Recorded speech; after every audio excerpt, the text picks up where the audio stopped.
Hello, guys, gals, and non-binary pals. Welcome to another exciting edition of Street Fight Radio.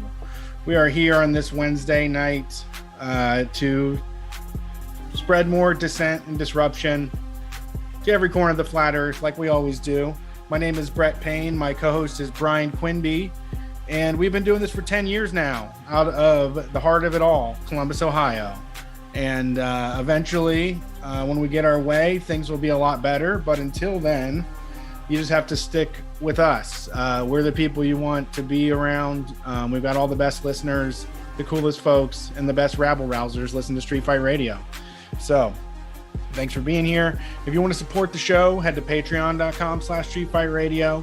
And we are still doing a fundraiser for the Hopi Tutsqua what is it called? I keep getting the name wrong. I don't know. Preservation Institute, I believe. And Eric is going to come out here. He's going to paint a picture on my car. He's only going to do it if you give him enough money to do it.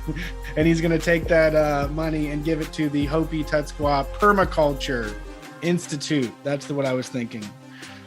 They do work on crops and community and all those wonderful things. You can check them out at hopitutsqua.org. You can send money directly there if you don't want to give it to us. We're just trying to do something nice. Jeez. This is .org. That's right. My fault. That's right. That's me talking. Let's see. I had a good night so far. I went down to Beer Stube for Half Baked Brewery. They were releasing some of their new nutcrackers, and they had me play the jukebox for an hour, and so I did. And thank you to the few folks that came out to say hi. Jake, happy to see you there, and others. How's it going, Brian? Great. How are well, you just said how you were. I always go right to the how are you? You know what I'm saying? Like, yeah, I'm used to that one. So it went well. The Beer Stube. The Beer Stube, yeah. I've never been there before, but it was well, it was weird because I took Charlotte. I was like, I'm gonna take the earliest spot possible. I have Charlotte. But man, walking in with a kid into a bar, this just was so annoying. It was so fucking annoying. Yeah. Like the dads were just like, oh, cheers, man. Like they wish they would have just taken their kid to the bar with them or something. But you know, that's not what I'm doing. I'm there to work. And then, so I set up Charlotte in the corner to play Roblox, and I just had to keep telling these people to leave her alone. Because there's like all these old ladies would just come up and be like, what are you playing? What are you doing? And like in her face. And it's like, leave her alone. These worlds are supposed to collide. Just pretend you don't see her, you know? It's kind of hard to pretend you don't see a kid at the bar, though. She's the most unique person in the room. Actually. That's true. And that's what it felt like. I immediately was like, I was around people that like we were now became props in their good time, because they would talk to her and then she would look to me and then they would see me and then they're like, and then like I look like somebody they can fuck with now too. Like either they can, it's just, I could see the delight in their eyes when they saw me, because they were like, oh, this is somebody I can bother too. Yeah. I mean, it is like she knows how it now feels when you're on the clock, that's a good little thing. It's like, hey, remember when all those people kept coming up to you and talking to you? That's what my job's like a lot of times. So it was funny. I was telling her that we had to go do this, and before we went, she like coiled up in the corner and put her saddest faces on, and she was like, I don't want to go. And I said, you know what, this is the meeting. This is like big time work to me. This is something I have to do. And I said I would do it. Which was go to a bar for 1 hour, drink one beer, and play ZZ Top songs. Basically, that's what she thinks my job is. Good day to play ZZ Top, though. You were paying homage to the man. One of the guys died today. Dusty. I know. Yeah, unfortunate. Yeah. I don't listen to a lot of ZZ Top, and I feel like shit now just saying that, because it's like when somebody dies and then like you're the guy that's like, I didn't really know him, but that's a bummer. Like, Yeah. like no reason for me to bring up that I didn't know anything about the guy. But I did also get to talk to a 20-year-old person, which was really fucking bizarre. Because they really are just don't know what the world is like. Like they really are just taking stabs at it. But he's like an adult, they're adults. But he was like trying to tell me what he's gonna do in the world and all these things and like his philosophies. And I'm just like, man, none of this is gonna work.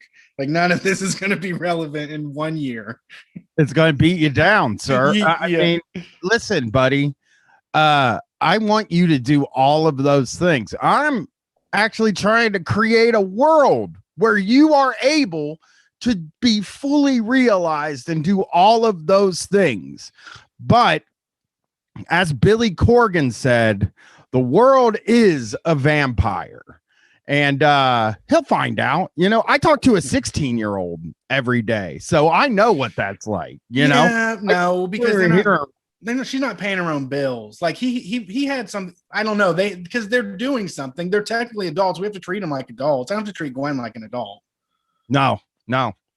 She has a bank account now, though, so kind of an adult, a checking account. It's funny, though, because she's afraid to use her bank card. So, okay, now you have a bank account, but you're like, what if I use the card wrong? And it's like, that is just a fear that's like, what if I put my shoes on wrong? Actually, there's more of a risk of you putting your shoes on wrong than using a credit card wrong. Like she was saying her worst nightmare would be to get declined.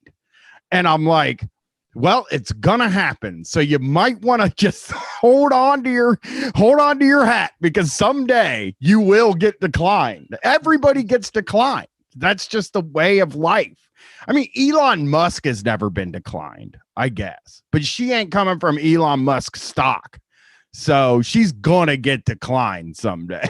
Yeah, it's immersion. It's an immersion therapy is the only way to get out of that. I mean, you just have to be in the grocery store over 100 times to be like, you know what? Fuck all y'all, actually. Yeah. I told her, I guess sometimes, like, if you get declined at Starbucks, they'll just give you the drink anyway, which is a hand tip for people. Like, if you go to Starbucks and you don't have money in your account, but you got to make sure you have the kind of account that declines you, because that is a thing of the past, really. That like the banks are such sleaze bags that they've made it so you don't get declined, so that they can get the overdraft fees. That's their move. It's like, well, no, we'll never decline you. And it's like, no, but there are times where I should be declined. Yeah, somebody needs to step in here. Yeah. You should decline me, because I'm just spending money I don't have right now. It's gonna go away. I gotta tell you. There was a really funny moment talking to that kid, though, because he was like, I hope he doesn't listen, but there was a moment where he was like doing like a Gary V thing where he was just like, you got to have a network, you got to work with people, the ones that are like willing to work back with you and not just get something out of you. And then he wets, like, I don't say anything. And then like 2 seconds later, he looks and he was like, do you think you could get me booked at Otherworld? I was like, well, we just met, so I'm not really handing out bookings to strangers. I mean, but also, that's the kind of thing where you answer with, "Do you think you could get me booked at Underworld?" This is the one I would do. It's like, I don't have any connection to Otherworld or Underworld or whatever the fuck. I don't even know what it's called anymore. Yeah. How about you let me know? You get your foot in the door. I'm coming in right with you. You go get yourself booked and then tell them these guys that can sell tickets to a show, and it will come in after you. Blaze that trail, buddy. Blaze that trail. We do have some live shows that are about to be announced. We can't totally announce them tonight, but we can say fucking Cleveland, Columbus, Pittsburgh Well, Pittsburgh's already announced. Cleveland and Columbus are 100% a go, and we'll get you that info probably next week, early next week. But yeah, man, we're gonna be on stage, baby. We gotta write something, right? Yeah, this is gonna be, man. I think we're doing Mad Lab. August 26th is, I believe, the date. We're gonna do 2 shows in Columbus. We're gonna be selling shots in the parking lot. Also, sorry, Brad, I cut you off. That was fucking shitty. Go ahead. What was it? I also I made a mistake last week. I think the call-in show in 2 weeks is going to be very legendary, because we will be at the gathering of the Juggalos all weekend and then do a fucking call-in show the day after. So that should be exciting, right? Like, we're filling our fucking schedules now. It feels so cool to start filling your schedule in just a little bit, to have an event happen, a friend's birthday party, a friend's kid's birthday party, and to be like, I can't make it, I have a thing. Brett told him it was the gathering of the Juggalos. I was just going to say I had a work thing, but now they know what we're doing. Yeah, I mean, yeah, they're down to clown around if they want. I mean, come along. Bring the kids. I'll buy the kids a ticket. I bet kids get in free. I hope. It's a family event. Yeah, it is a goddamn family event. So yeah, that should be fun. Brett, I don't know if you saw this post because it's only been up for a little bit, but you know what I realized today? This year, 2021, is going to be the 20th anniversary of 9/11. So we're going to get peak crazy shit in like a month. And we didn't plan a new 9/11. We were supposed to plan a goddamn new 9/11, and now we're on a month. We got a whole month to figure this out. This is going to take everybody. We're going to need everybody to rise up on the September 11th this year to make the biggest 9/11 that's ever happened. It is going to be a lot of work to make a bigger 9/11 than the original 9/11, I think. Like, that's a big ask. Yeah. But I was on the Fox News website just kind of looking around for like show content, like scraping it for show content, and I fucking saw this article, and this is just, I'm not going to do the whole thing, but it's just a headline that I read this is what hipped me to it being the 20th anniversary of 9/11. You got to hear this, Brett. Former flight attendant to honor 9/11 victims by pushing beverage cart from Boston to ground zero. Oh, yes. Yeah, hell yeah. Now we're celebrating. Now we're honoring people. Now we're not just doing fucking barbecues. We said never forget. So, wait, the big ass cart that like locks down and everything? The cart it has to be the cart. I'm not making requirements for this guy, but yeah, right. It's the cart that they push down the aisle in the airplane to give drinks and stuff. Is he wearing the suit thing too? Is he wearing an outfit? He's got better be. Yeah, you got to serve in your outfit. You got to wear your dress blues as a flight attendant.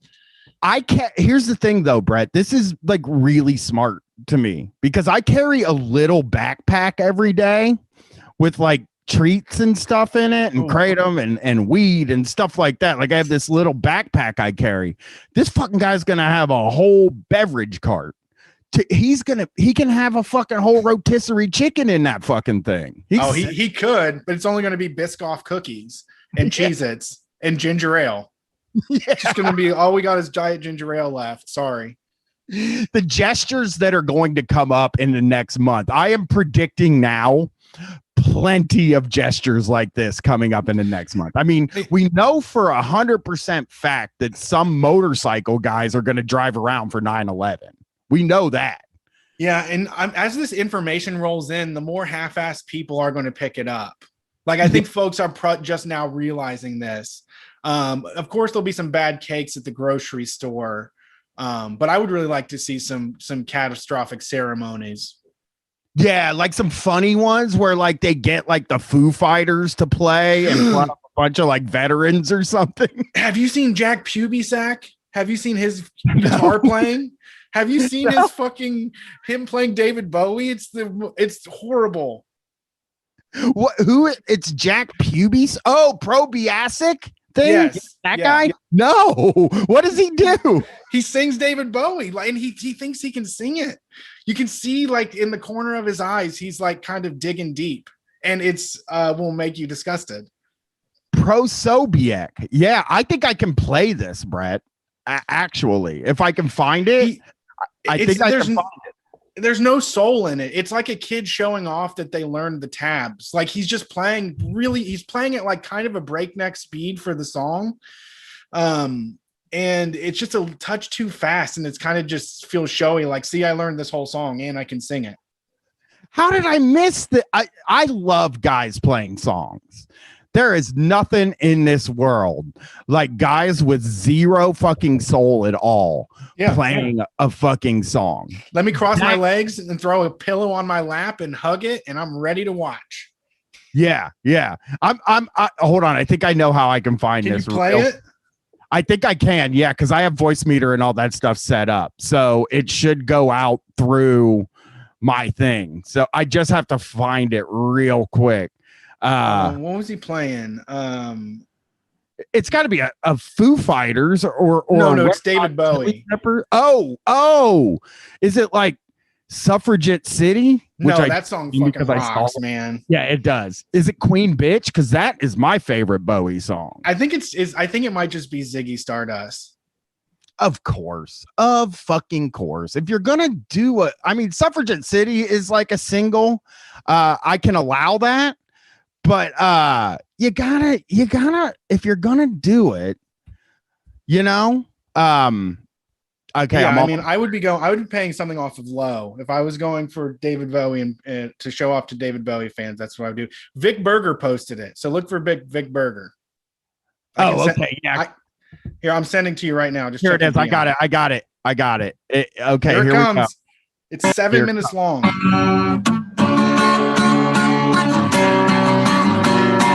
Not good. Oh! Oh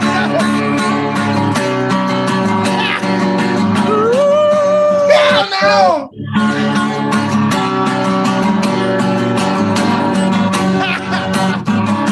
I gotta hear him start. See, play guitar, charming girl with weird and killing spiders from Mars. That's the worst thing. That is the worst of like anything. He's so confident, and he's wearing a Oxford shirt. Like, how do these guys? Every button-up shirt guy just wants everyone to be like, when I get home, I undo the top 3 buttons sometimes, get a little racy, start singing songs with curse words about drugs. That's the shit. That's probably why I have such an aversion to classic rock, because like a lot of it is classic for a reason, and Bowie is to me a different thing from your Led Zeppelins and shit like that. Bowie is just one of the greatest of ever, but like it's because guys like this hear Ziggy Stardust and the Spiders from Mars, and they're like, this song fucking speaks to me too. Hold on. I have just a little bit more of this.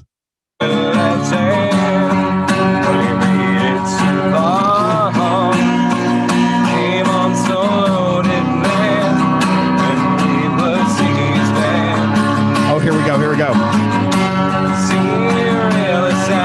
This is one of the worst. This is really, truly the worst thing in the world ever done to David Bowie. Just, it's so rude. This guy should have to do like like a Five Finger Death Punch song, or Yeah. or like he could do Bob Seger, even though Bob Seger's probably not conservative, but he should like have to do stuff like that. Aaron Lewis. Bowie's not his. Yeah. Aaron Lewis got the #1 country album right now. Really? That goddamn fucking song, dude. That fucking song is just a hit on top of a hit, dude. Well, I'm turning into my old man. Yes. The If I Was a Liberal thing.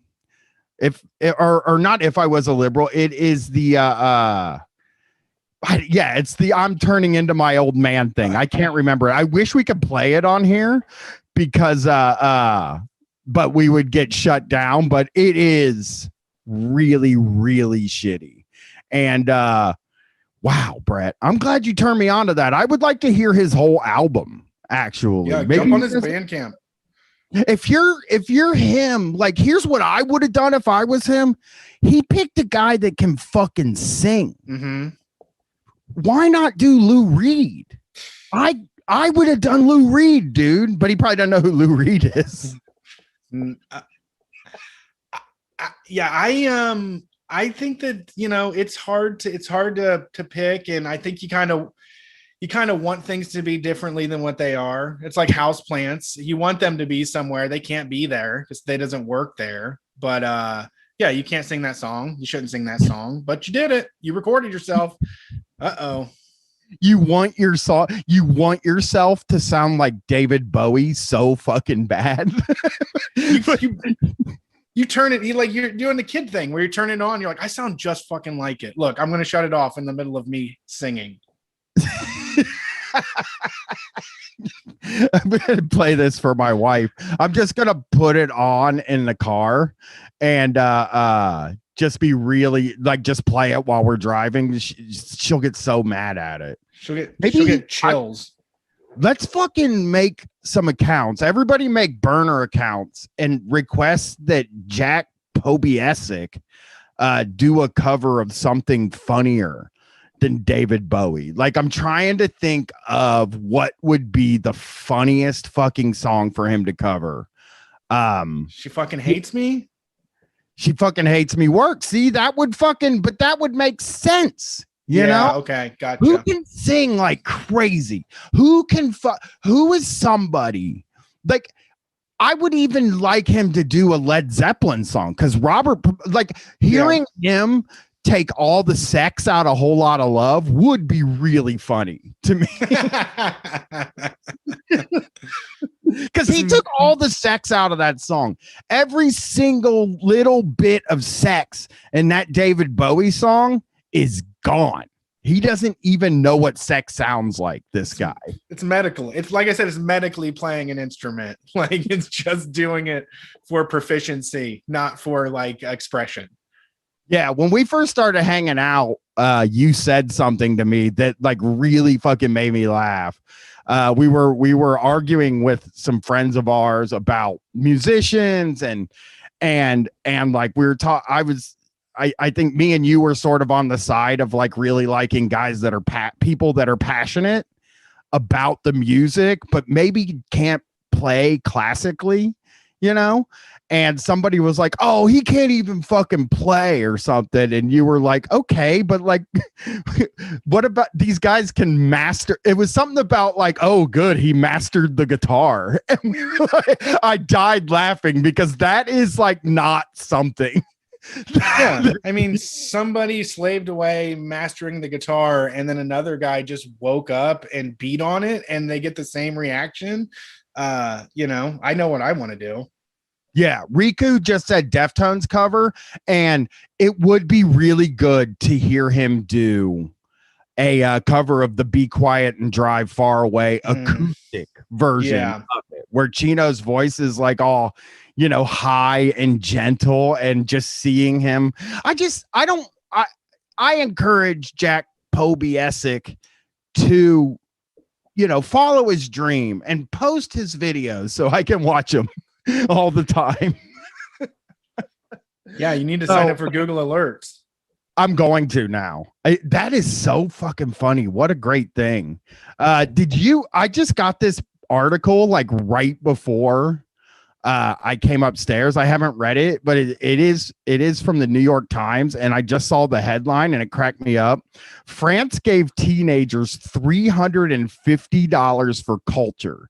So What? So basically, in France, okay, when the French government launched a smartphone app that gives 300 euros to every 18-year-old in the country for cultural purchases like books and music or exhibition and performance tickets, most young people's impulse wasn't to buy Proust's greatest works or to line up and see Moliere. Instead, France's teenagers flocked to manga. Okay, what's wrong with that? I know. Hey, you told them they're they complaining? could get whatever that. Yeah. Well, no, it's just an article, and I think people are kind of like people in France are just kind of like a little bummed out that they thought this was going to be something different. And like parents would hate manga because it's something they don't understand. So I think it makes them crazy that they didn't get it. It's a really good initiative, said Juliette Sega, who lives in a small town in southeastern France and has used $40 to buy Japanese comic books and The Maze Runner, a dystopian novel. I'm a steady consumer of novels and manga, and it helps pay for them. I want to do this here too. This is the kind of shit that we need. Like, they would have paid for our gathering of the Juggalos tickets, and we would have still have money left over. Well, yeah. It's actually like I was saying before. I'm going to see all the concerts I couldn't see when I was under 25 years old. I didn't have any money. Like if they gave me $400 a year, I could see 10 or 20 shows on that back when I was 19. Yeah. I could have saw a show once a month. Yeah. I mean, it's funny as hell that they picked manga for some manga. I think I'm saying it wrong. But don't. What do you bow want me to down to manga? them? Nobody said anything. I didn't see anything in the chat. But the focus on comic books reveals a subtle tension at the heart of the Culture Pass's design between the almost total freedom it affords its young users, including to buy the mass media they already love, and its architect's aim of guiding users towards lesser known and more highbrow arts. Every French 18-year-old can activate the pass and spend about 350 for up to 2 years on the app, on which over 8,000 businesses and institutions have listed their offerings. Teenagers can buy physical goods from bookstores, record shops, and art supplies or instrument stores. They can purchase tickets to movie showings, plays, concerts, or museum exhibits, and they can sign up for dance, painting, or drawing classes. Damn. Man, this is like a really good thing, dude. Yeah, this is just why just teenagers? I don't feel any older than 18 on the inside. No, yeah, I am the oldest 18-year-old in the world. Very mentally 18. Yeah, I think they're just like, I would love to see this happen in America. And I would also like really fucking love to find out what people would buy here. Pokemon cards. They already told you they want Pokemon cards that are $50,000. They want Charmanders for some reason. It's all Charmanders. Yeah, they should give everybody over 18 because their thing also manga. That's also manga shit. It's also just basically Japan created the best cartoons ever, and the entire world loves them. They also, Brett, they have a recommendation list, but people aren't buying stuff off of that. Yeah, France sucks. They're way too into themselves and their culture, and like I think this is absolutely wonderful that young kids made them flip them off, like just completely didn't spend any money on a single French person. Yeah, and their conservatives are pissed though. Critics argue that letting 825,000 teenagers loose with free cash and expecting them to be nudged away from the nearest multiplex and into an art house movie theater is a naive waste of taxpayer money. I don't see it that way, man. I think money spent on engaging in the culture is worth it. Yeah. Okay. When you go to a concert, even if that concert is something that people look down upon, you're engaging in a communal act with a bunch of people that are into the same thing as you. Yeah, and that's just, there's no way it all went to that. But if they bought it from a bookstore, who fucking cares? I mean, if I open, I'm not going to be picky about what I sell at my fucking store. Like, No. whatever makes money, it's what that's why I'm fucking here. Yeah. I don't, Yeah. I mean, I don't want it to be just French authors. Why do I give a fuck? It seems like that's what their conservatives are on about. Right. They want it to be like, he said that he was unconvinced that the no strings attached approach to the culture pass would do that, and that the app gave few incentives to engage with works that are more demanding on an artistic level. They need to, I mean, they need to give $300 to American teenagers because we're francophile as fuck. Like, set me up for like an Amelie screening. I would use all my money on that. I would just fly me over there and I'll go sit in there and I'll watch like some French cinema and appreciate it, because nobody in your fucking country likes what you make. They got some good French action movies too. We'll watch The District or something. Yeah. I would fucking totally love to do that. I think it's so funny to think that you could give every single person of a certain age money. Like, that you could give them money and say engage in the arts and culture and expect them not to do the big mainstream things, because that's the culture that most people engage with. And a lot of this stuff that they're talking about, these art films and stuff like that. Listen, a teenager knows how to fucking pirate that shit. We have access to fucking everything. I don't think they can pirate anymore. I think kids don't know how to pirate. I think they literally like bred that out of us. Man, I see, anytime I talk to somebody that's like in their 20s, maybe it's younger than that you're saying, but anytime I talk to somebody in their 20s, they aren't buying anything. They're fucking downloading everything. Well, they go to like tv.me.xyl. They aren't. Yeah, I don't think that they are stealing in the right way, not in the most permanent way. It's more of like a temporarily stealing a stream these days. But also, I mean, yeah, you can't be picky about when you give people money, and it's also like the majority of people are going to spend it on dumb shit, but that they did legitimate good, I'm sure, for a lot of actually weird art people. They got a hold of it and were able to do something with it. Like, I'm sure there's probably a lot of smaller shows that had an audience because of this. For sure. Absolutely, for sure. I mean, that's what you kind of do when you do something like this. I mean, this is so not an American thing. This never, not something that could, we won't even give people money to fucking eat. We're definitely not giving people money to buy books. They would rather we didn't buy books. Really, it feels like sometimes. Go get one out of the little library in somebody's front yard. Go get a fucking John Grisham novel out of one of those. Who knows? Maybe they'll have a can of corn in there too. I walk by those all the time, and sometimes they'll have food, but it's like cans of corn and stuff. Creamed corn. Yeah, creamed corn, where it's like some person comes by, he needs some corn maybe, but he doesn't have a house and a can opener, and now you're dealing with opening the corn, and it's just instead keeps put a baguette in there. Yeah, keeps it in the backpack, and then it eventually just becomes a weapon because you can't get it open, so you just bludgeon somebody to death. Yeah, you just created a crime. There is one on campus that I walk by all the time, and these people have a fucking incredible house in a historic part of town that's really set far away from the street, but they have the little library out there, and they put like the most disgusting like organic soups out there constantly. It'll just be like barley and mint chowder. And then it'll be like 4 days away from expiration.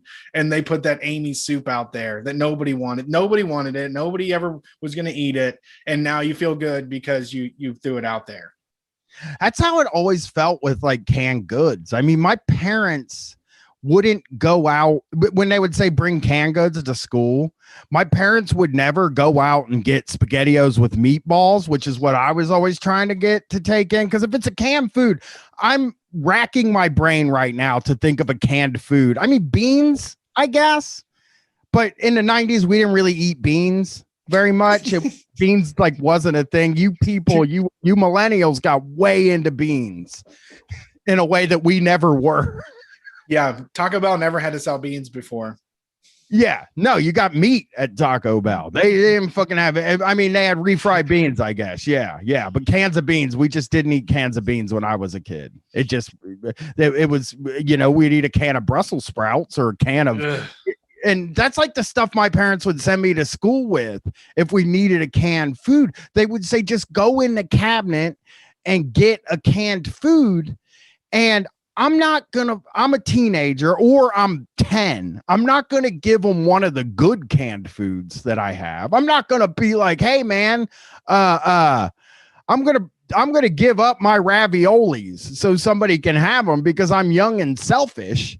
So, I mean, the canned food thing, it just, the heart's in the right place usually, but I just never think that it comes out being as good as people think. It's just a way to make you feel good about doing something. But yeah, it's a way to not leave your house, to go in your garage and build a little library and then tell yourself every day that you're educating people and feeding them with your old canned food. Yeah.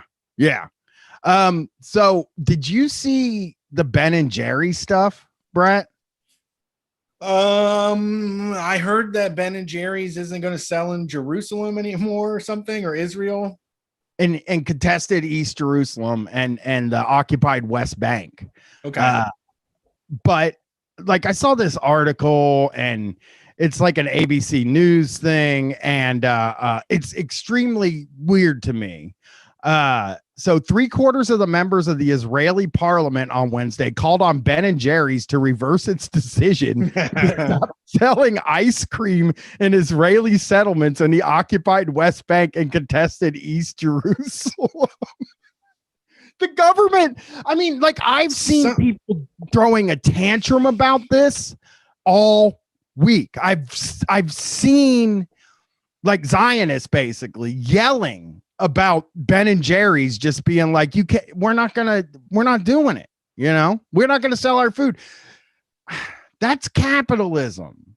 That is like one of the, first of all, Ben and Jerry's are going to be fine forever. And I'm sure there's some kind of Israeli ice cream that they could get, or they could just stop occupying the West Bank and East Jerusalem. They could do that if they wanted fucking fish food. Yeah, you have all the chunky monkey you want. Just get the hell out of there. Yeah, it's easy.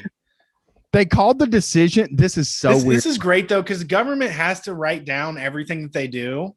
And so this started with people being like, what the fuck? We're not going to have Ben and Jerry's anymore. And like, we have to do something about this. We're going to make a statement. Yeah. They called the decision immoral and regrettable.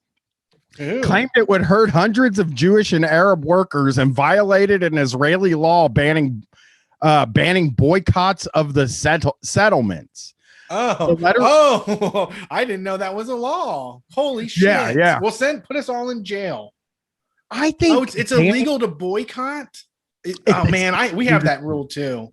If you're listening now, you're stuck. You can't go anywhere. You can't boycott this show. You have to continue being a Patreon forever. Even if we do something cancelable, it's illegal to boycott this show. We're basically you're in for life. So that's something. .com in the chat is saying an IDF soldier also sued Ben and Jerry's. This is so absurd. I wanted to fight about like real stuff. I want to have like in the streets actual fighting for like the sake of humanity, and the best we can get is like Ben and Jerry's memes when I wake up.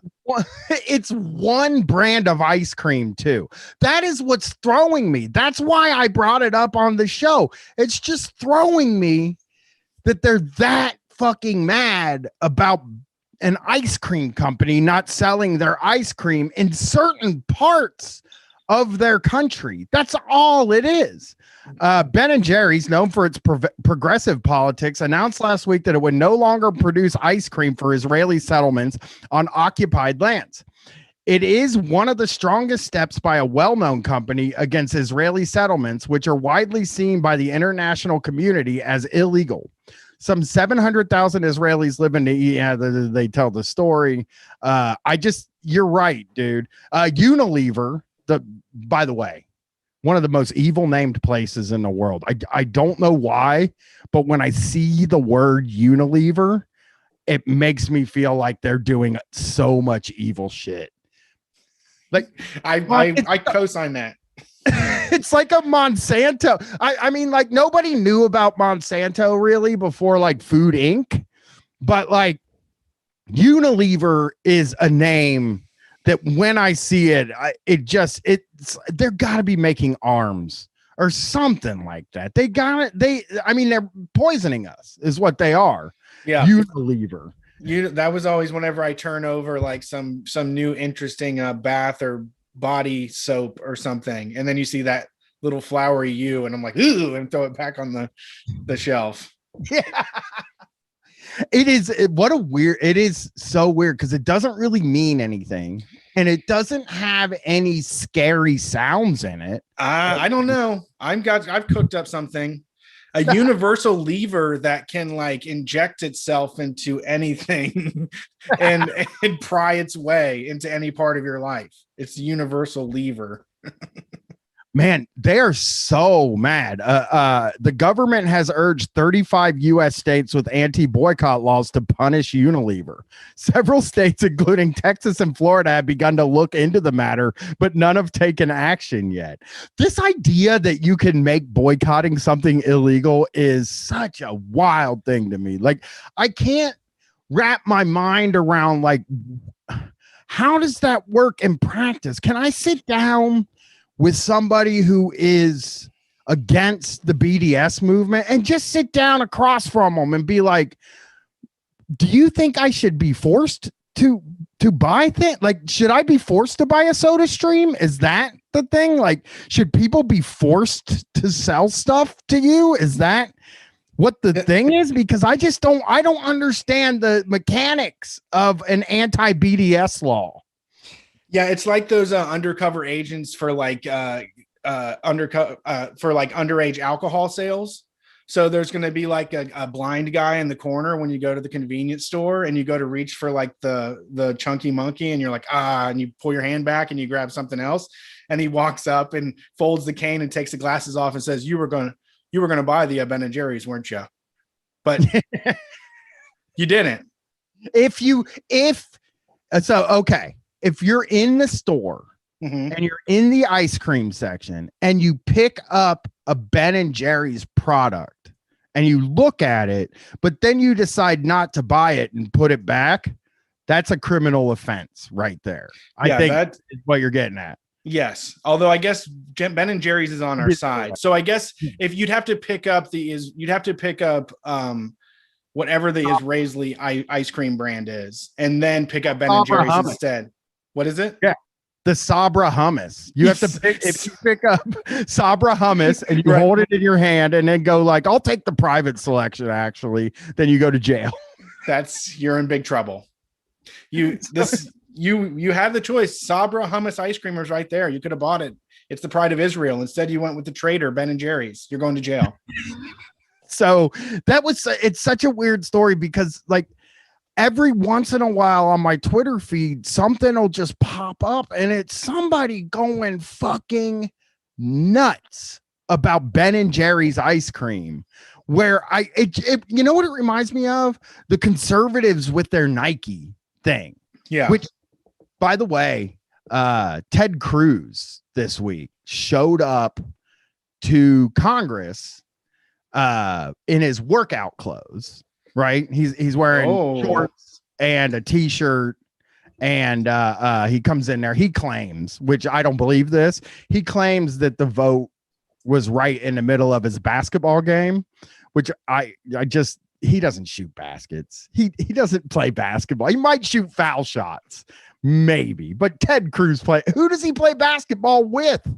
Dude, motherfucker stood in an office for 60 minutes and did chest pass against the wall until he got red faced, just so that he could pretend like he was being interrupted. Instead of being nice enough or being a decent enough person to find someone that'll play ball with you, he does it out of spite.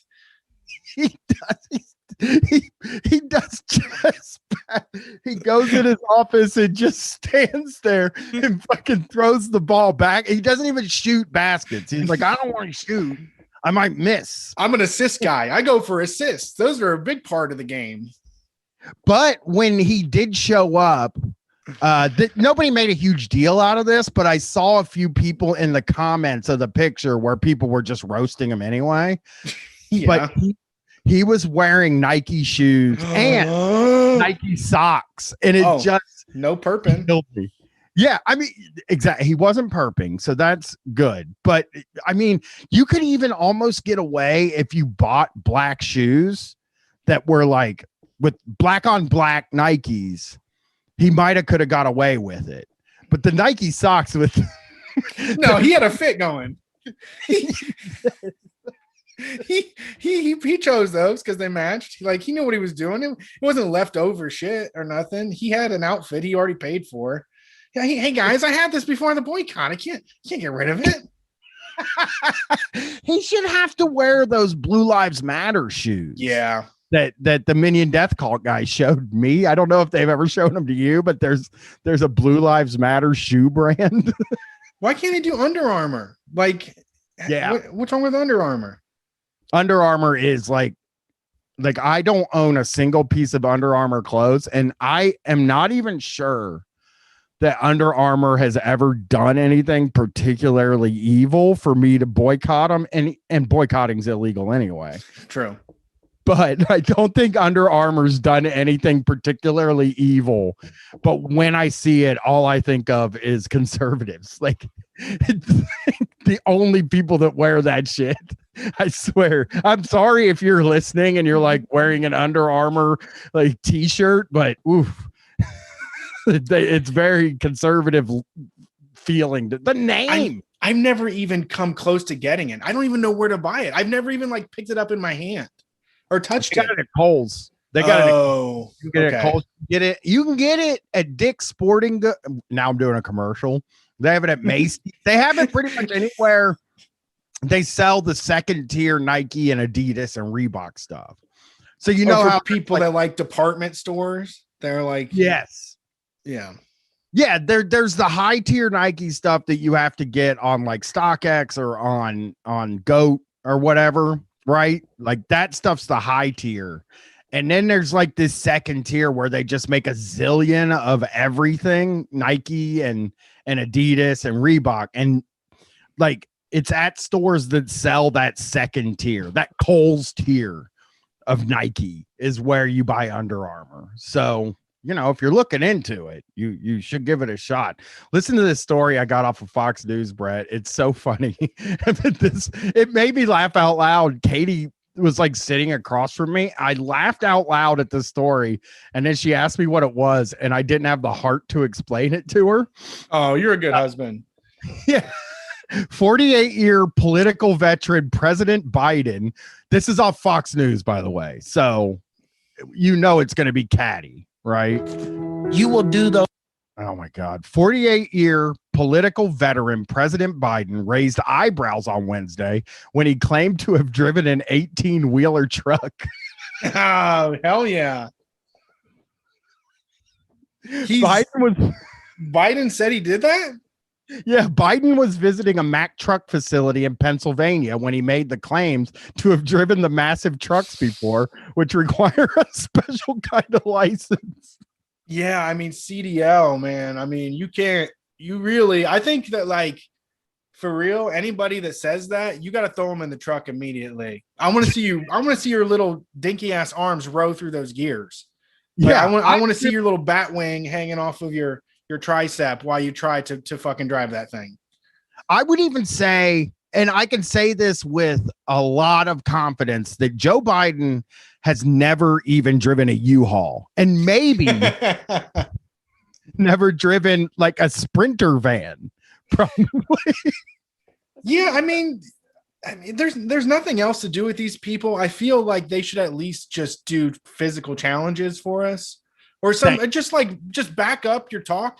Like, I mean, I got all the time in the world and I say all kinds of crazy stuff. I wish someone would test us more. I wish we had the budget where, we could cut a piece of your butt off with a Sawzall, but we don't have like the crew to do that.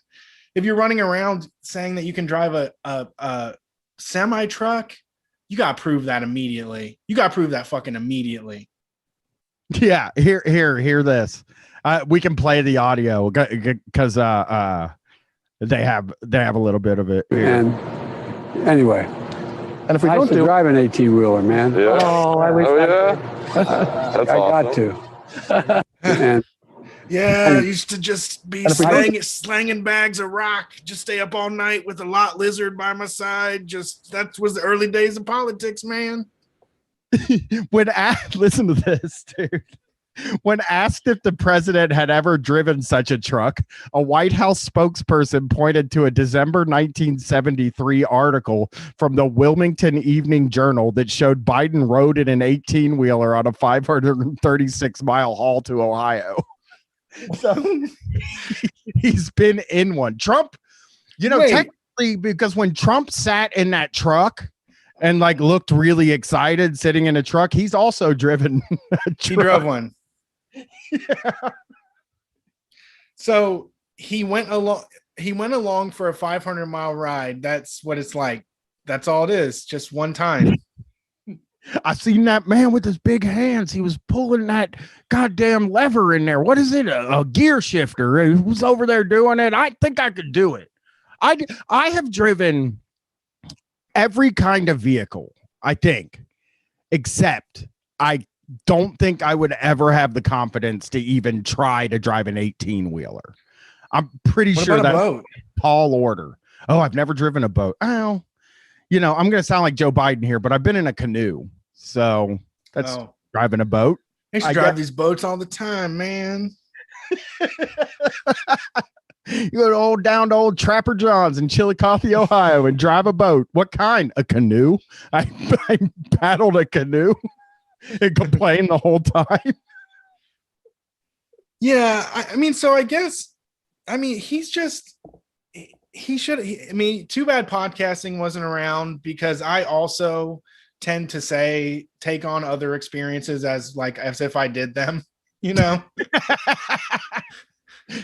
just a lying ass. And that's just the same thing we found with Trump, though, is it's like he's a lying ass jerk that just wants to be the center of attention or like the coolest guy in the room, which is also me, in a way. Me too, dude. Okay, Fox News pressed the spokesperson about the president's claim, which is so funny that there is a person at the White House during a press briefing being like, he didn't drive no 18-wheeler. There's no fucking way he drove an 18-wheeler. And then actually, check this article. So noting that riding in a truck is not the same as driving one. So they did press him on this. Okay. Riding in a truck is not the same as driving one, at which point the president's spokesperson pointed to a United Federations of Teachers post that touched on Biden driving a school bus in the past as a summer job.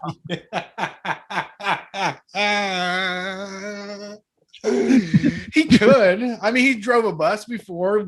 He saw somebody drive a truck for 500 miles. Why couldn't he do it? Fuck. Get off his dick, man. What the fuck? You know he could do it. You're just mad because you know it. He doesn't have to prove shit to you. It is fucking nuts. So this Fox News article is so funny because the next part says the majority of school buses on average have 2 axles, with the bigger models having 2 wheels on the front axle and 4 wheels on the dual axle for a total of 6 wheels, according to schoolbusfleet.com. Fox News pressed again about the president's claim, pointing out that a school bus is not the same as an 18-wheeler truck, but did not receive a response by publishing time. Radio silence in the chat is right. Our journalists only follow up on the dumbest shit. I know. That's the only thing they're allowed to press them about was like, you drove a truck, Mr. Biden? They did just come out with a big like border a big horrible like children's situation at the border where these where COVID's ripping through it and everything, and they're fucking nitpicking with Joe Biden about whether he drove an 18-wheeler. A school bus has a limited slip differential on the back. It's not the same makeup. We looked on semitrucks.com to get this information. Yeah, it's so fucking great. So great. It's so funny how these guys really want to be a working man. Like that is really the Joe Biden, Donald Trump thing is like in their mind, they know that they're fancy lads, just being fancy and being at the highest echelon of power at the very top, but having so much money that it creates constant problems. Yeah. All they want is for somebody like me to look at him and be like, I'll bet this guy could put a roof on a house. Yeah. No problem. He seems smart enough to do that. Hey, Joe, come get a pickleback with me. We're going to get hoagies. So one more. I think we can do this here. Brett, I found this piece on Fox 2. I'm doing a little Fox dive here tonight. And there was a piece that I thought might be able to help you. Now, my kid's already fucked up. There's nothing we can do about it. We make USAA Oh classic my God. checking for members like Cassie. She's no nonsense and makes Don't every listen to dollar this count. commercial, No, okay? Boycott this company. Oh, actually, we're going to be driven to the underground for saying that. Yeah, we're gonna go to jail. So this is a piece by somebody named Kate Obenshane, and it's 12 steps to raising a conservative daughter from my very wise daughter. So cool. I thought, yeah, very cool. Very cool. You don't see a lot of that these days. I like a little bit of, a little bit of thought from the other side of the aisle. We have a lot to learn from Republicans, Well, so much to learn. Everybody is failing to raise conservative children. Yeah, it's really hard. Once they see the real world, they just can't believe the bullshit lies. Well, and they go in there and they sit there while the teachers are teaching critical race theory, and it's not fair. Once you stop telling people to worship the founding fathers, once you start adding in other perspectives on history, it just gets rid of conservatism. It's genocidal, Yeah. It is funny though when you think about that, how like it's a very simple thing to just say, hey, the founding fathers were just dudes. They were just guys that if they were alive now, they'd be claiming to have driven an 18-wheeler truck. Yeah. That's all they are. They weren't gods. Oh no, they were like, I have the rarest of flowers growing at Monticello. You wouldn't even believe them. You'd gasp if you saw them. And motherfuckers ate it up and believed it. Like George Washington was a horticulturist or some shit. Yeah. You know why I think conservatives go so nuts for the founding father? Well, other than all the obvious reason, but there is one reason that I think they go real nuts about, and it's because the Constitution is written in cursive. Yeah. I think that fucking makes people feel like this is some smart words here. Look at this. Look at this handwriting. I can't write like that. Yeah, you have to decode it. Yeah. It's ancient wisdom that's passed down. I did used to look at the Constitution and be like, man, this thing's got to be important because, look at the way it's written, the elegance of which those words were put down on paper. And they wrote it with a feather pen. So they didn't even have a Bic back then. That was how much harder it was to write a Constitution back then. Guy like me today could write a Constitution in 2 hours. Probably, but back then it took a lot longer.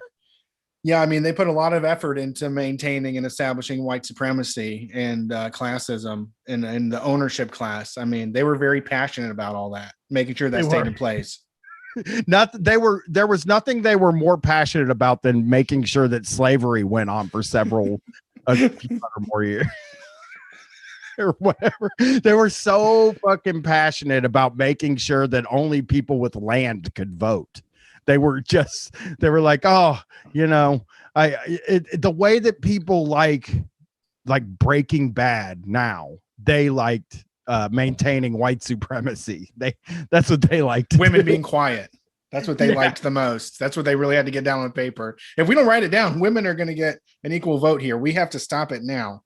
We have to do all the stuff we like, man. Here's something really funny about this piece too. I'm not reading the whole intro to it, Brett, but this is just a perfect symbol for how conservatives think of young people. So it says, so here's my 18-year-old's parenting advice. And then in parentheses, it says, hey, don't knock it yet on raising conservative daughters. What?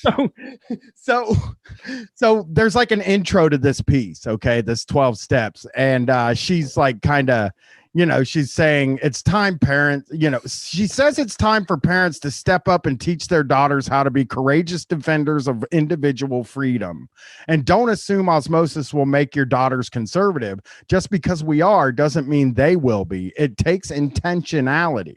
So here is my 18-year-old's parenting advice. Hey, don't knock it yet on raising conservative daughters. Hey, we don't listen to 18-year-old. This proves what we just said about everything at France in the beginning is like 18-year-olds are fucking stupid that you don't listen to. But one might say something you agree with. Yeah. Hey, listen, if your 18-year-old says some shit that you agree with, by all means, listen to them all the time. But if your 18-year-old says that Thomas Jefferson owned slaves, you don't have to hear that. Okay. It was the times, really, back then. That was always the thing. Like Katie's dad, I will drive him fucking nuts because he'll bring up how Thomas Jefferson was this freedom guy. This guy loved freedom. And I was like, well, if he loved freedom, then why did he have slaves? And then he will go well, that was just the times. And it was like, that's still doesn't explain why if he loved freedom, he had people in bondage. And that's like the simplest way I can get him mad at me. So here we go, Brett. Here we go. That's the beginner's course of pissing off your conservative in-laws. The new PDF book series from Brian Quinby. It's the express lane. Check out. Her sister got COVID. She's vaxxed and she didn't really get sick. But she ended up getting it, and her mom immediately sent her a text and said, looks like your magic shot didn't work. So, I'm living it. Yeah, it wasn't magic, really. If you take time to look at the data, it's all science, baby. Yeah. I did hear a story today on Bennington about somebody who worked, I think, at the New York Post or something like that. They got fired because they said you have to be vaccinated, and she came into work and she was supposed to show her vax card, and she for days, dude, she was like, oh, I forgot it, I'm digging through, and then people in the office got sick, but barely sick. But they caught COVID, and it was from her, and she hadn't gotten the vaccine at all, and she ended up getting fired because she lied about it for weeks. And I was like, that's going to happen so much as they make this a requirement more and more. People are going to get caught in really bad lies now. I mean, my whole Instagram since last summer has all been about vaccine passports and how it's going to be like a brave new world where the unvaccinated people are going to be thrown outside the fence of major cities to be left on their own. Good. Okay. Well, that's something.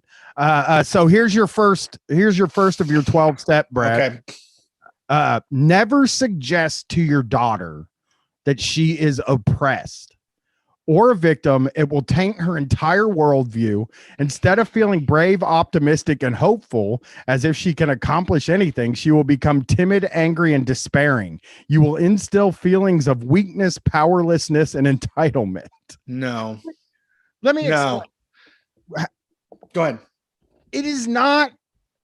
Maybe there is something to being like, hey, you know, a lot of this world is set up against, you know, women and people of color, especially women of color, and don't, you know, be cognizant of that and be aware of that, but don't let it beat you down. Fight against it for your whole life. But there is absolutely nothing to just saying like none of that stuff exists. Like there's no such thing as sexism or misogyny.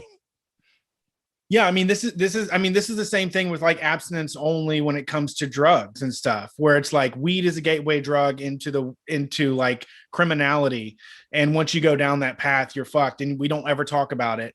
And then you try weed and you realize it's not that bad and that it doesn't make you go crazy and that it hasn't ruined your life.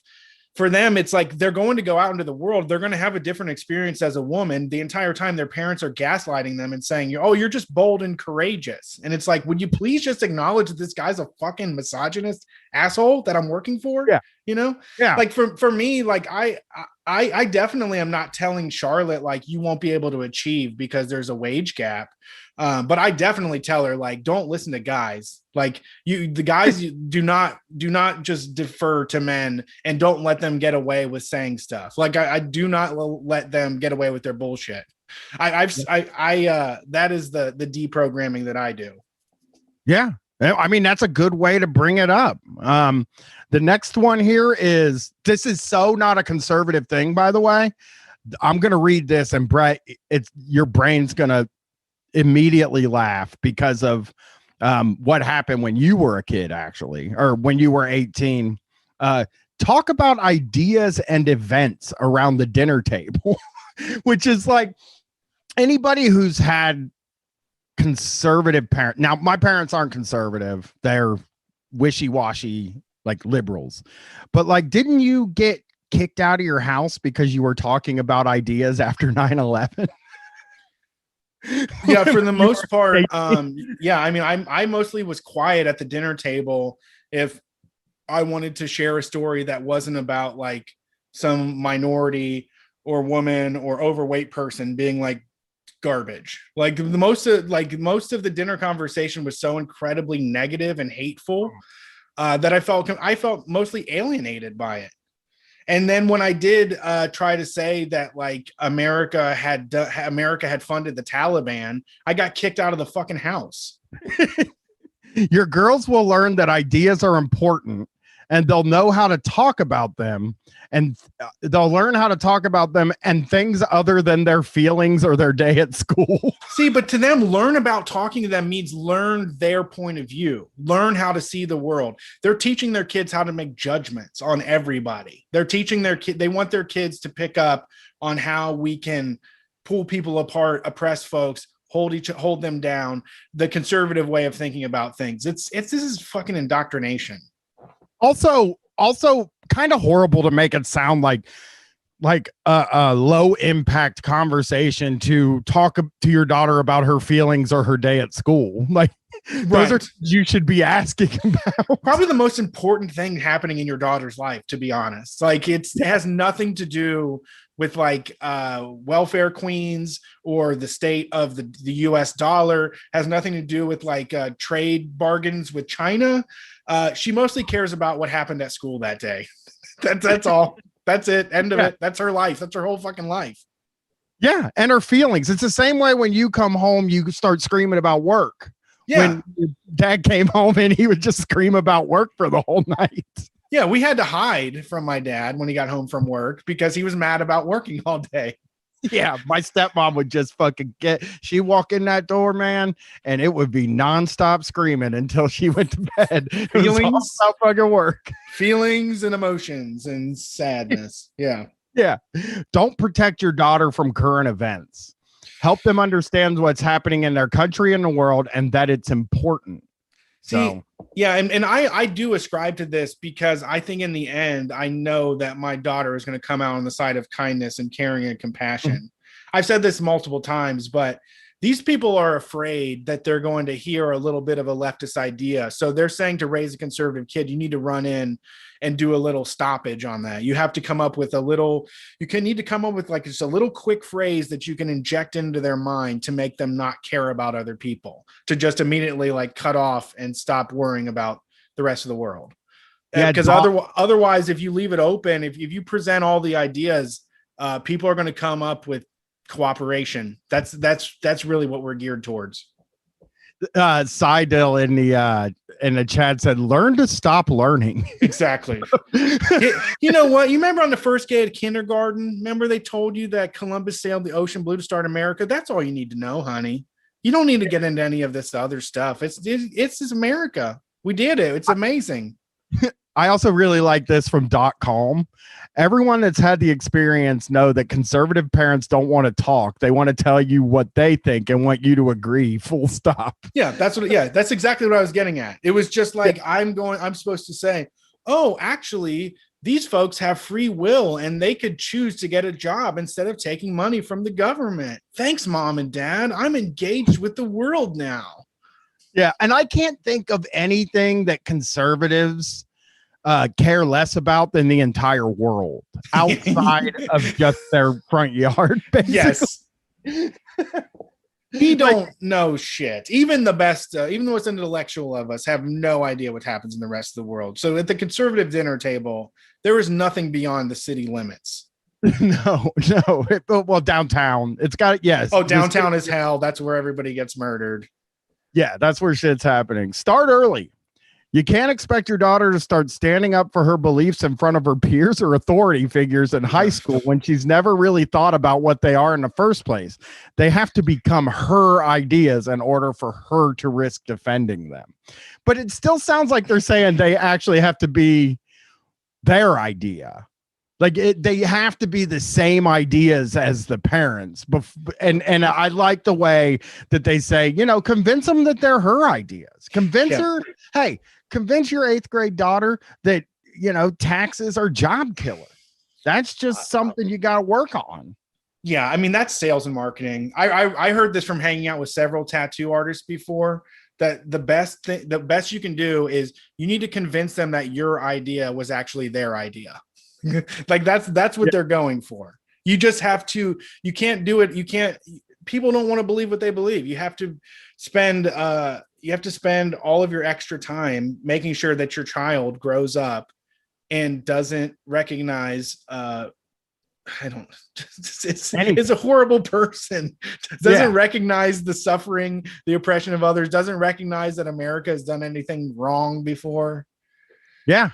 Set an active example, live out your ideas, go to rallies, take your girls to hear conservative speakers. They are never too young. Do this. Actually, this is a good one. And I would pay money because this is the best way to get kids not to be conservative. Put those speakers, it's not to care about politics at all. Yeah. Get the Teens for Trump out there. Get them 65-year-old Teens for Trump doing a little jazz hands rally at the state fair and get some of your best conservative speakers, put all your conservative children in front of them. They're going to fucking hate it. They're going to be embarrassed. Yeah. I mean, what is a conservative? Like taking your 8-year-old to see Charlie Kirk speak seems like a good way to make them not a conservative. I'm actually still stuck on the standing up for conservative principles at school. And I'm wondering if that's like policing the bathrooms or something, maybe you would just like in your government class, you would just say, maybe these people don't work hard. Maybe it's not statistics. Maybe it's just that they don't work hard enough is why they don't have anything in America. Yeah.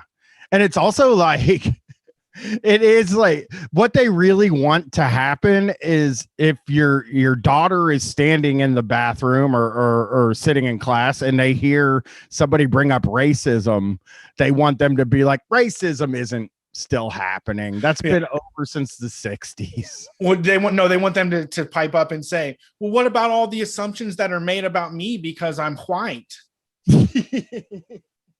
Yeah. What about affirmative action? Like a fucking fourth grader asking about affirmative action. Like, doing the story. Fuck, I forgot the movie. Telling the story about the firefighters, how they didn't pick the best one. They picked by affirmative action, and then only they put the weakest firefighters to the front, and everybody died because of it. God, that's so far. I heard American History X. That was American History X. That's the story from that. I remembered it. My father-in-law told me that, and he's never seen American History X, is very funny. I mean, maybe he's seen it now and been like, "Oh, that's a lot of good ideas in that movie." But don't let your girls be wimpy. Okay. There's an epidemic of wimpy girls who want at all costs to be liked, not to offend. Let them experience some conflict and disappointment. Teach them that conflict can be navigated rather than avoided. So, have them go. That's not right. I mean, that's incredibly daft. Yeah. I mean, the whole liberal side of things is running on girl boss shit. Like, I think that the problem is that we tell most girls that like equality is acting like a man. Like that's the only equality that we can offer them is you can act as dumb and stupid and violent as guys. That's equality. It's time for women to be complete dumbasses too. Which I agree. I do like dumbass women. Here's a very insulting one. Help your daughter separate what is personal from objective points. Girls take differences of opinion personally. They will follow the crowd to avoid being perceived as wrong unless you have raised them to be strong and to understand ideas and not to take differences personally. They will absolutely post the black square on Instagram, having no idea what BLM actually stands for, because they will care more about the popularity contest. So. I know this kid, her daughter is going to be on TikTok with purple hair within the next 2 years. There's no fucking way she's going to put up with this shit. It's so infantilizing and it's so misogynistic. The entire tone of it treats women like a fucking Tamagotchi that you can like raise right. Yeah, and it's also weird because like they start this out by saying that girls aren't oppressed, and then they make these wild assumptions about what all girls feel. Right, like that they take differences of opinion personally. Oh, women. God, I mean, you can't even disagree with them without taking it personally. It is a real women thing. Really, this could have been on a T-shirt, lady. You could have put this on a T-shirt at Myrtle Beach, and we.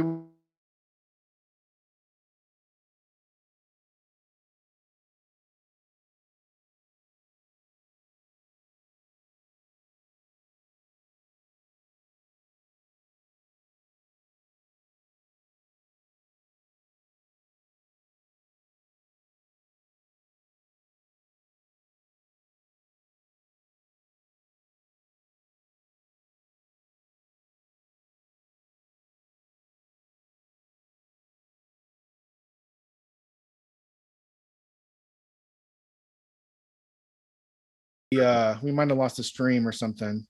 Oh, did we lose the stream? It looks like it might be working over here. Okay. Maybe it's just a bad one. Sorry, go ahead. Okay, so here it is. Never tell your child to moderate her opinion in order not to offend someone. Okay, I'm down with that. Yeah. Don't tell her that her teacher won't appreciate it or her grades may suffer. Defend her and teach her to defend herself and her ideas. Tell her you are strong and brave and smart. Now go tell them. So this one, I mean, I like it in a way, but it also, they don't mean moderate her opinion. They mean like if you say something hurtful, but you think it's a fact, it's okay. Right. That's their ethos. They are saying it one way that sounds good, but I know what they really mean. Yeah, they don't want it the other way. Yeah, just something racist. I mean, it's always it ends up they say something racist. So teach your daughter about this is the last one, Brett. A good one too. Oh wait, this isn't the last one, but there's two more. Teach your daughter about the founding of our country, that it was a radical experiment for the first time, acknowledging that individual liberty comes from God, not government. Honor the United States and her founding fathers in word and celebration. And I'm sure, so this person did none of that when they were a teenager, and now they're going to try to momager their way into making their kid go to school and create disruptions over bathrooms and over the gay straight alliance and over reverse racism. That's what they're going for. I just also feel like, your ideas are bad when you're trying to figure out a cheat code to get your kids to have the same ideas. I think that is a real thing because like I have never been up like super. I mean, Gwen's heard the show. She's been to live shows and stuff like that. Like she like knows my opinions, but I have really done very little like telling her about politics stuff. Like I bring up my beliefs and I'll tell her my beliefs, but I never frame it like she should have those, because I want her to come to it in the same way I did, with just come to it on your own. I really want that to happen. So you take all of the little things that you believe in and you live out that truth, and you talk about your experience in the world and you let them talk about their experience in the world, and it will get them where you want to be if what you believe is righteous, I think. We're appealing it all. I mean, because with this shit, it's like, to me, what it comes down to is like, you're telling me this is the right way to think, everybody should feel this way. You're angry and red-faced and alone, and you seem fucking miserable. And here I am finding happy, loving families with people that don't believe all of this horrible shit and don't ascribe to these awful fucking beliefs. And it seems like they're having a more enriching life. Like they're able to travel without getting triggered. They're able to move freely and make relationships and have friends without constantly being judging them on like their love for the fucking Constitution or whatever it is. Yeah. So here's the last little piece of this, and then we will close another basement show. Might even next week basement show might even be in our new studio. So I'm not going to be here, so it's going to be. Well, I might be there. Oh, you're right. But I might be, who knows? Well, whatever. Michelle Easton knows the danger culture and the left present for our daughters. Her book addressed that threat head on and is a primer, detailed, eminently readable, and profoundly inspiring, helping parents instill the right pillars of belief in your daughters and then strengthening those beliefs through practical, consistent, real-life application. Bottom line, if you want your daughter to grow up to be a conservative, raise her to be brave. Easton recounts in her book that her father didn't send her out the door every morning telling her to have a good day.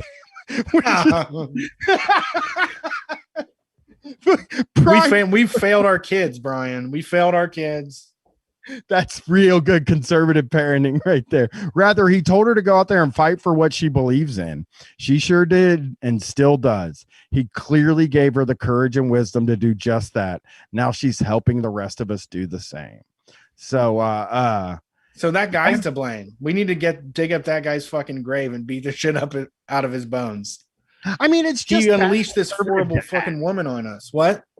It's just a bad conservative dad. That's no, it's good to them.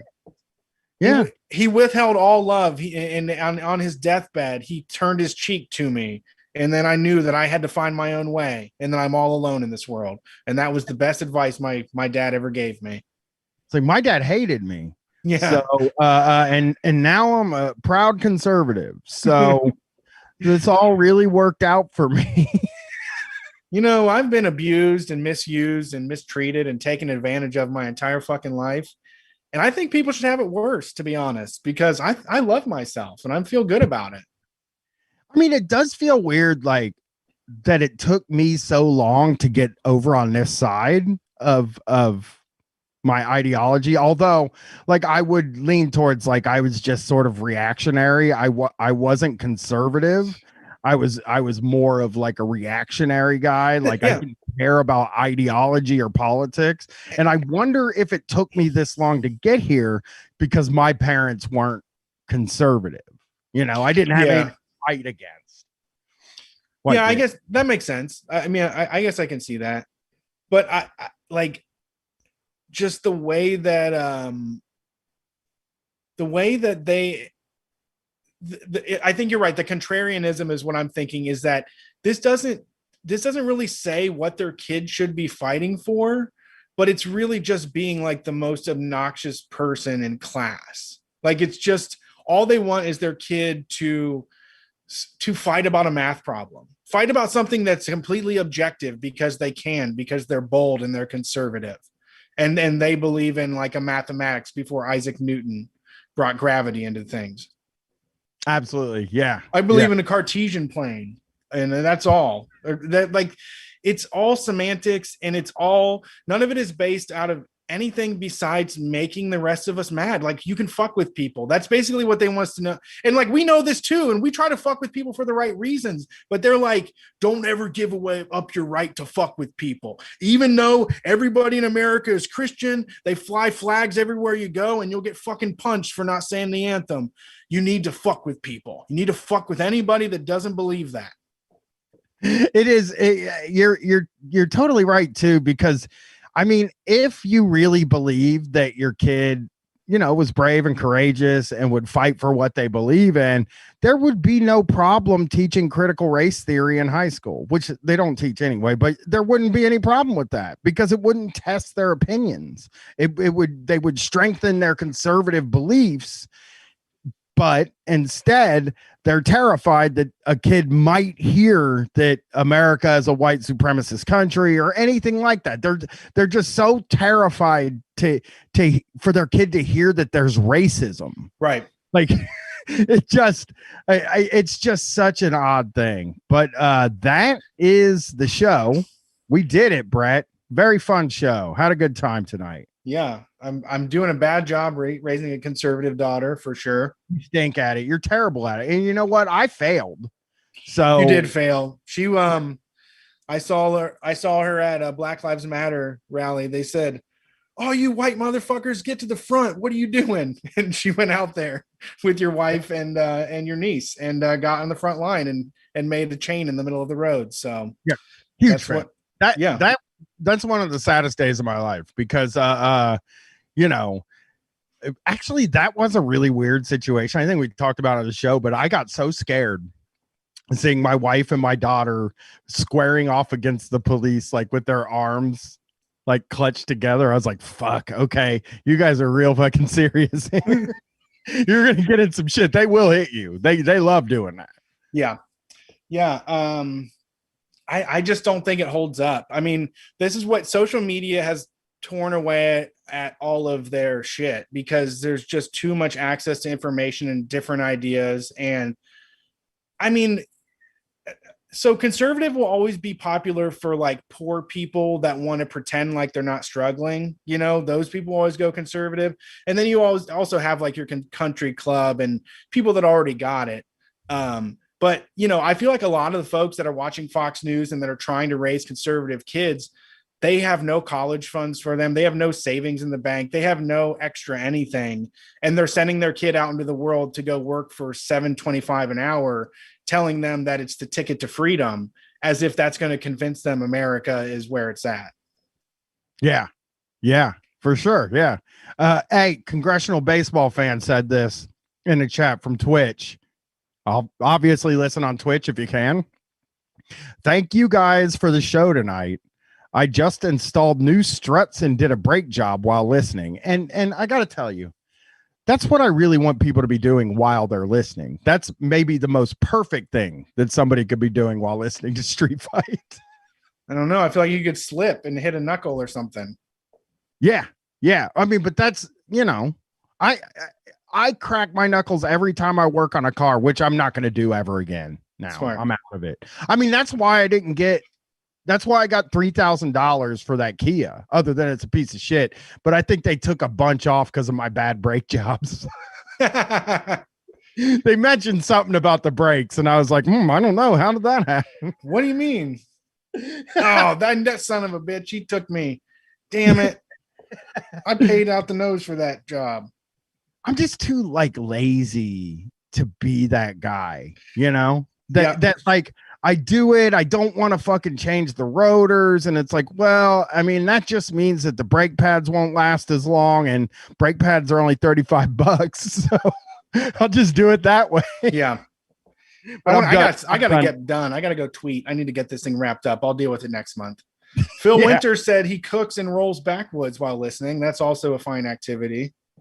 That's a good activity. Yeah. And I think like it is cool to hear what people do when they're listening, and it ends up being like totally really normal shit, like rolling backwoods and doing brake jobs. I love it. It feels good. That's a new slogan. Rolling backwoods, doing brake jobs. Street Fight Radio.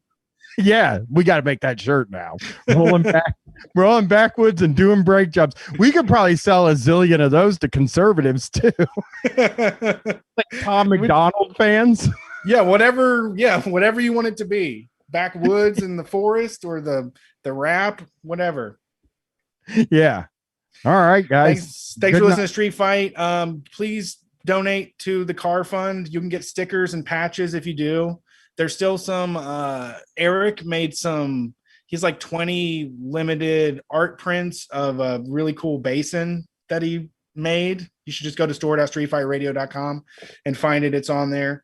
We're also available at patreon.com/streetfightradio. Heat O'Brien is wrapped up, right? Yeah, I think I can announce the next mini series now. I'm 99.9% sure I know what I'm doing. So let's just announce it now at the end of the show. So I am going to take a look at the early 2000s, late 90s through the lens of the movie's cinematic universe. So we will be watching Scary Movie, Not Another Teen Movie, Epic Movie, Superhero Movie, Meet the Spartans, Vampire Suck.